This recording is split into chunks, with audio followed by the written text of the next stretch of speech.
Hey everyone, we're back for another episode of Alltalk Watches Twin Peaks. This week we are talking about episode 8 of season 3. I am Mr. X, and who else is here? A very confused Kevin. Hey, this is totally what I would expect from David Lynch. Totoro. So, this was an episode of TV? This is the type of thing that could only really appear on like something on a premium channel like Showtime or HBO.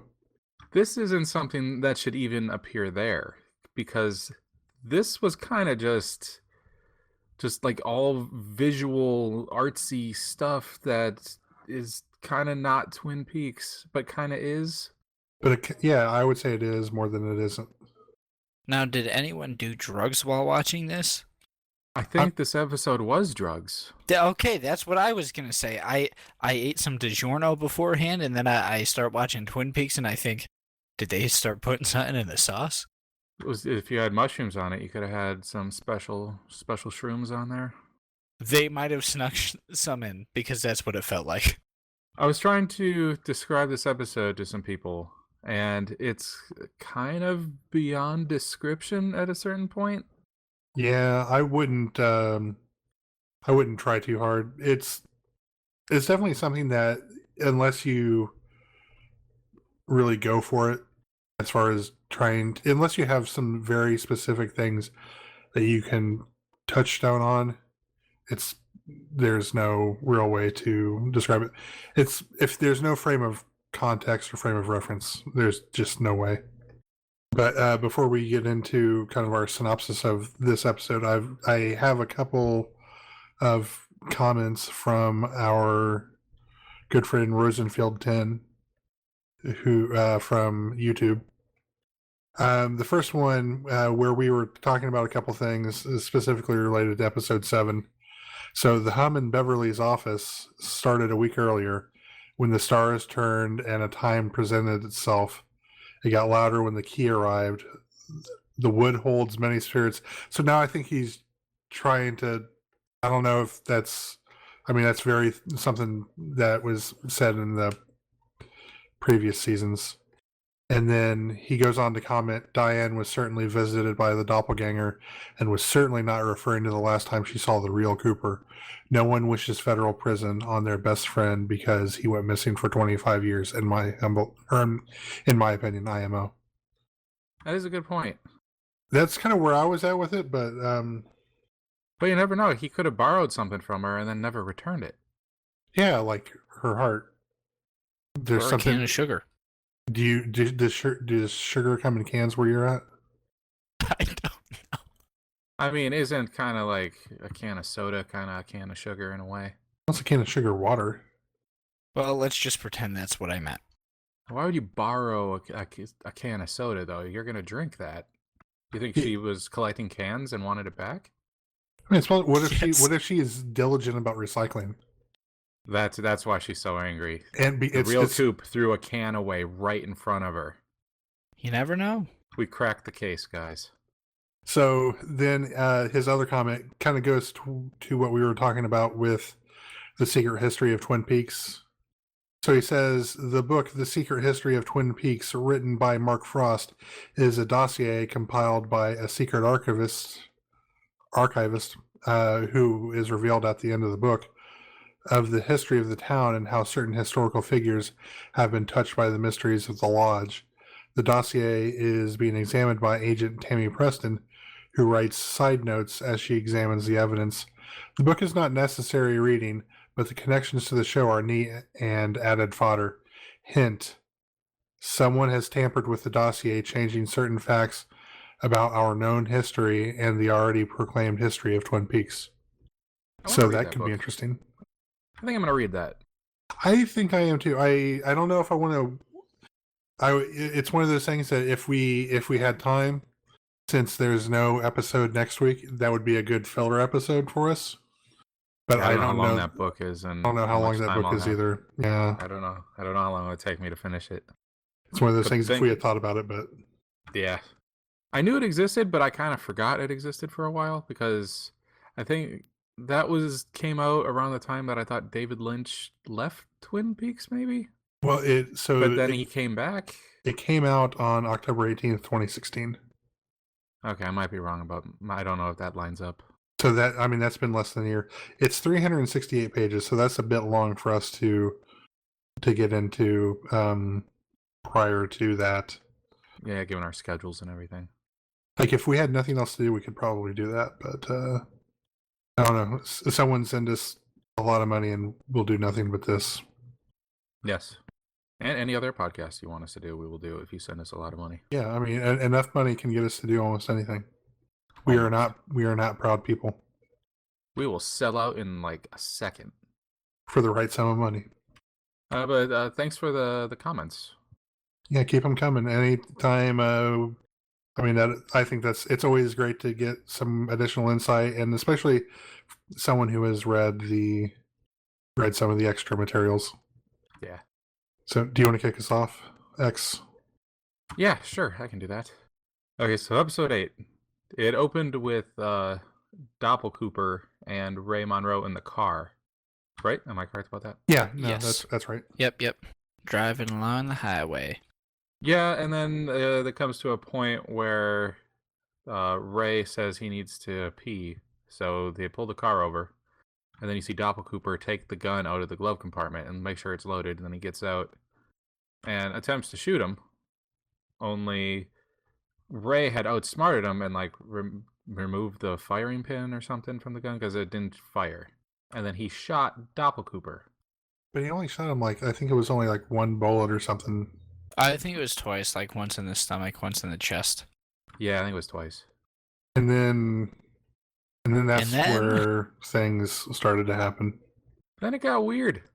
Yeah, so I think I read that the people who are kind of like the static people who are kind of dark and it's almost like they're soot covered.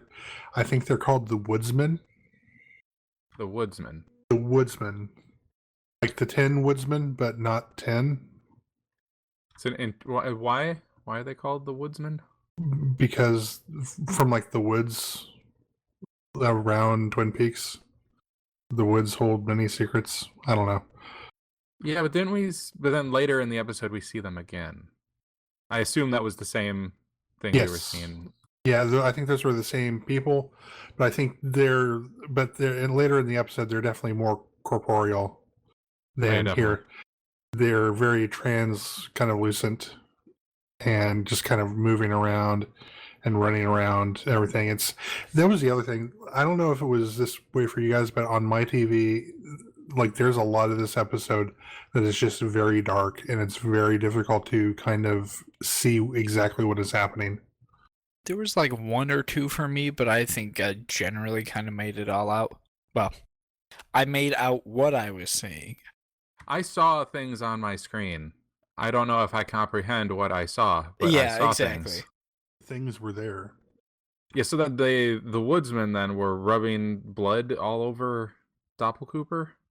Yeah, they were like taking his blood and rubbing it on him. Yeah, and then at some point it looked like a ball came out of his stomach with Bob's face on it.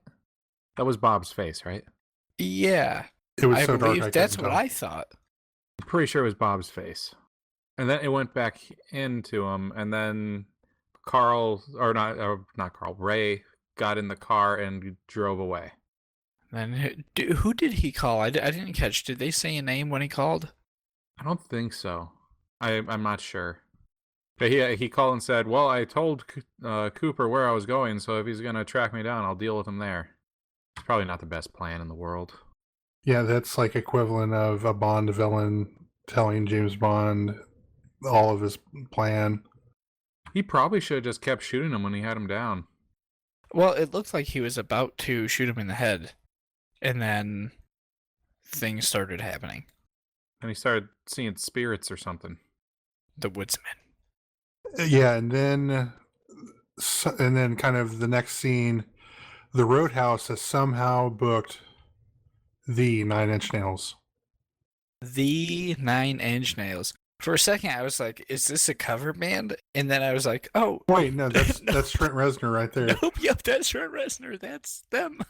It's very weird. Well, never mind. That wasn't weird. That was completely normal. Yeah, that was pretty tame.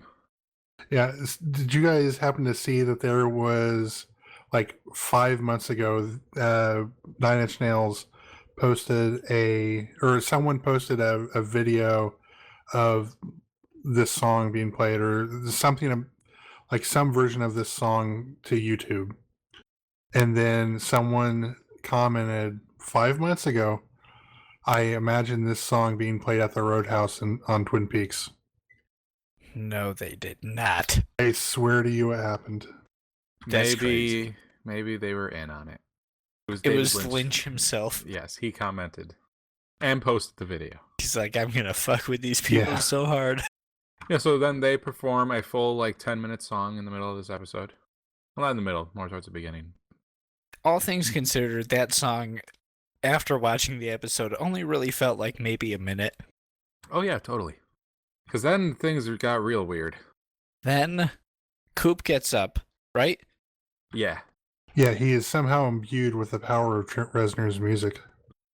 You just the next time you shoot someone and you think, oh no, I need him to come back to life, just start playing some 9 Inch Nails. Does it have to be that song or any song? Probably just that song.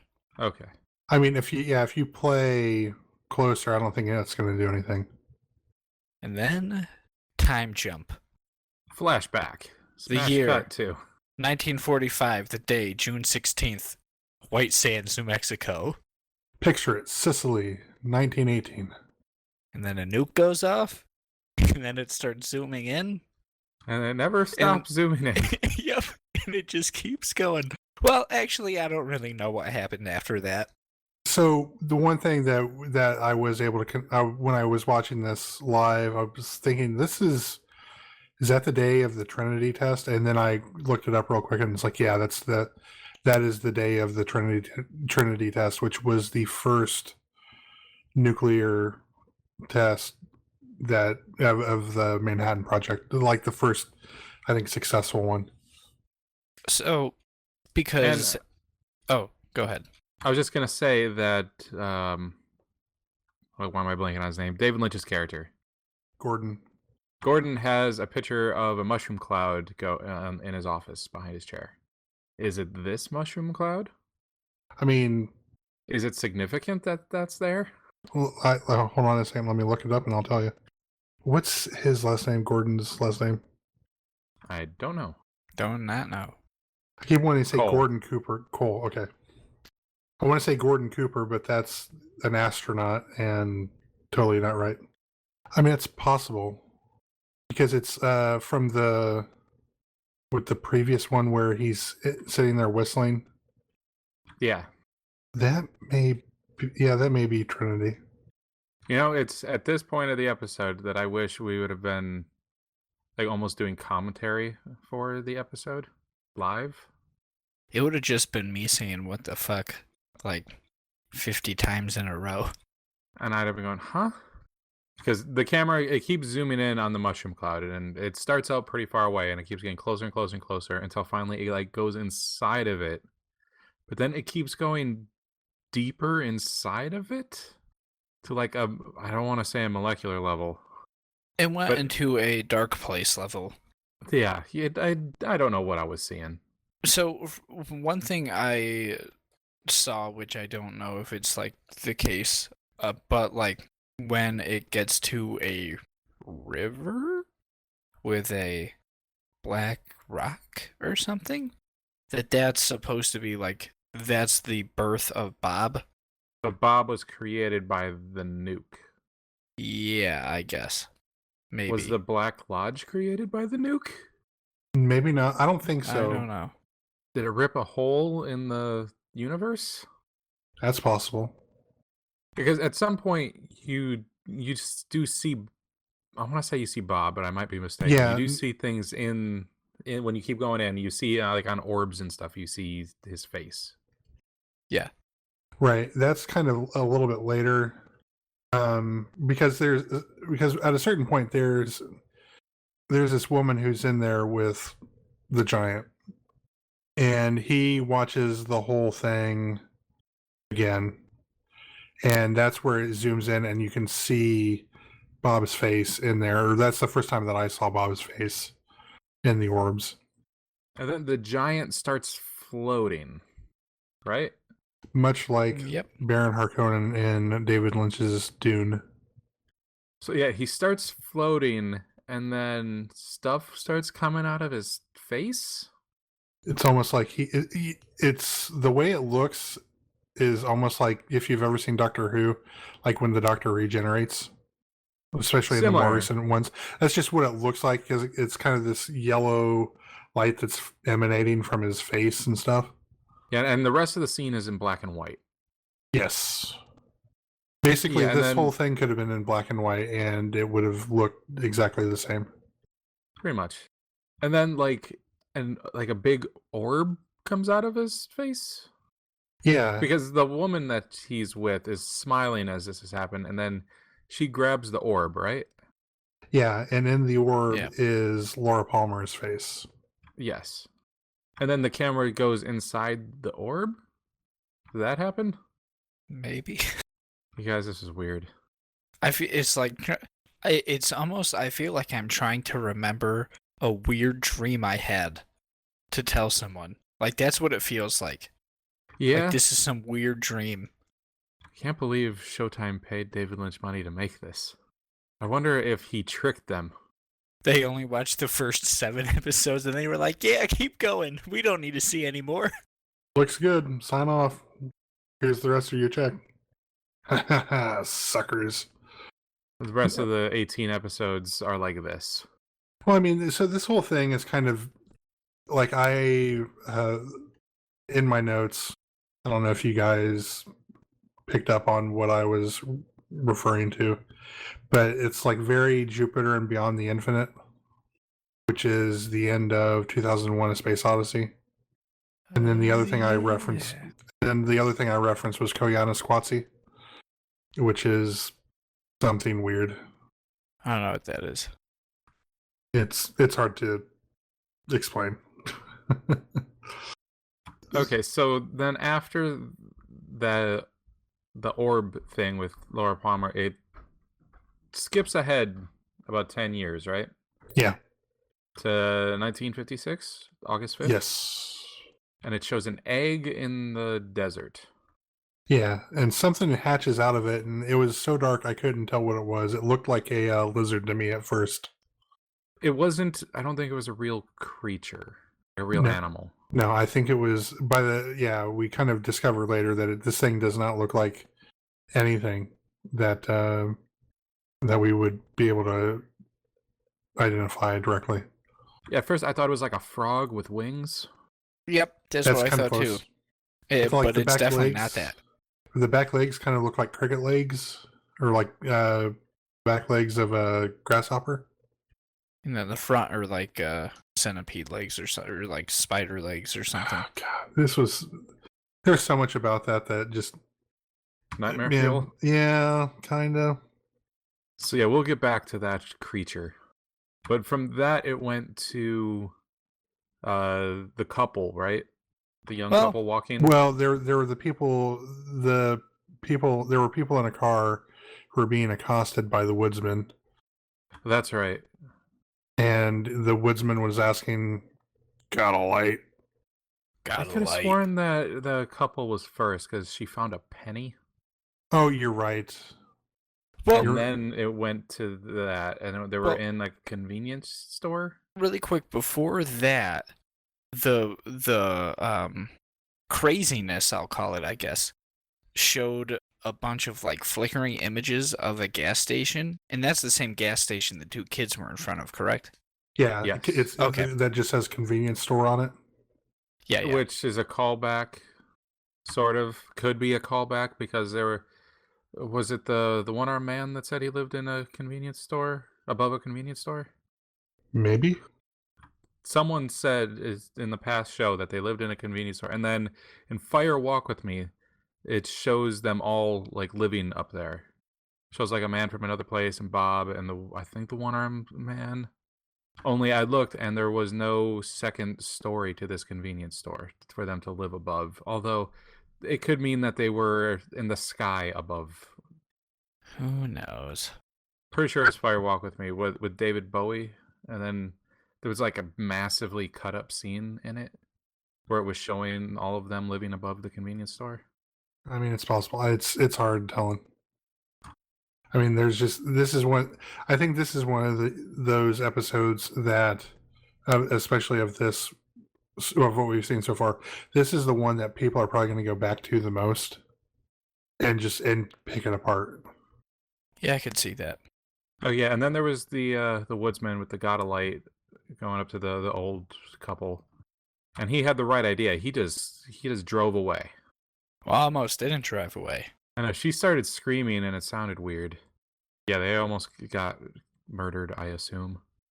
Well, yeah, as we find out later, they definitely almost got murdered. Because Mr.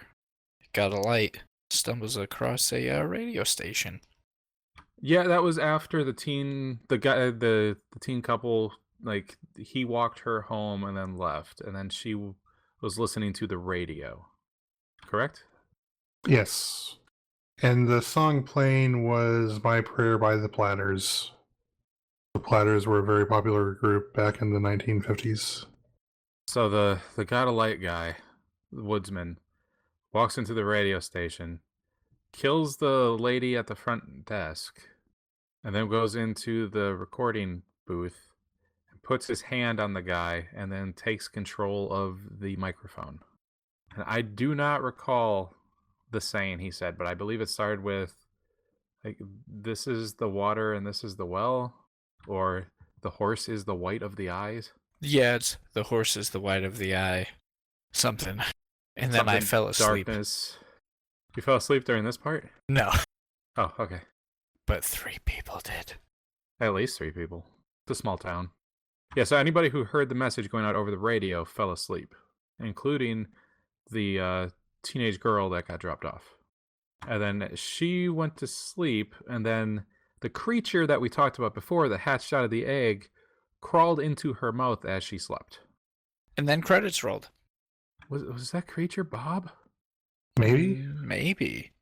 I feel like that's the answer to everything. Maybe? Maybe, yeah. There's theories that teen couple with the Briggs is, right? Well, no, that was my initial thing, but so they couldn't be because 1956, he should be in his 70s at that point, so that was about 60 years ago. So he's too old. Or not old enough. One of the two. Age doesn't match up. So and the other thing is, I looked up who the guy was, and the guy, the older guy, it was the kid who was one of the adopted kids on, or the adopted kid on Parenthood, the NBC show, and he was very much of Hispanic descent, which Major Briggs is not. I'm not inferring anything one way or the other. It's just they would not look similar, I guess, is what I'm trying to say. Okay.